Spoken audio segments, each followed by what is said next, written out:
Cari amici, siamo a Fonzaso, in provincia di Belluno, dove intorno al 1530 nascono due fratelli eccezionali, due super bellunesi, Andrea e Zandonà Ferrara. A metà degli anni 60 del 1500 si spostano proprio nella città di Belluno, dove iniziano a lavorare come spadai per la famiglia Barcelloni, finché dopo qualche anno di apprendistato aprono proprio una loro officina sulle rive del fiume Ardo.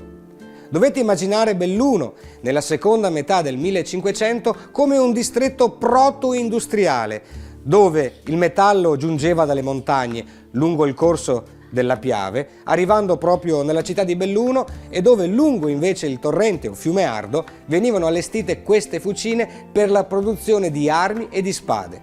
Il 5 dicembre del 1578 i fratelli Ferrara ricevono una grande commessa che gli arriva da due grandi mercanti inglesi. Commissionano ad Andrea e a Zandonà ben 600 spade al mese per 10 anni, per l'equivalente di circa 72.000 spade. Ancora oggi le loro spade sono conservate nelle più grandi collezioni del mondo. 3 di loro fanno parte del tesoro della corona della regina d'Inghilterra, spade che servivano proprio all'incoronazione dei regnanti inglesi.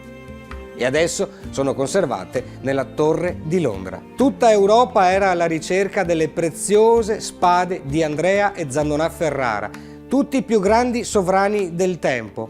Pensate che possedere una spada Ferrara a quel tempo era come oggi per noi possedere un grande abito di altissima moda, oppure un mezzo come per esempio una Ferrari, che fa parte dell'iconografia classica del grande Made in Italy. Questo rappresentavano a fine Cinquecento le spade di Andrea e Zandonà Ferrara. Questa è una citazione del 1607 di Giorgio Piloni, da Storia della città di Belluno, e diceva: «Ha reso molto famosa negli tempi andati questa città la bontà esquisita delle spade et altre armi, che del continuo sia in questo luogo fabbricate, poiché dalla Spagna, Inghilterra, Italia ed Alemagna concorrono a gara i mercanti in questa cittade per tal causa.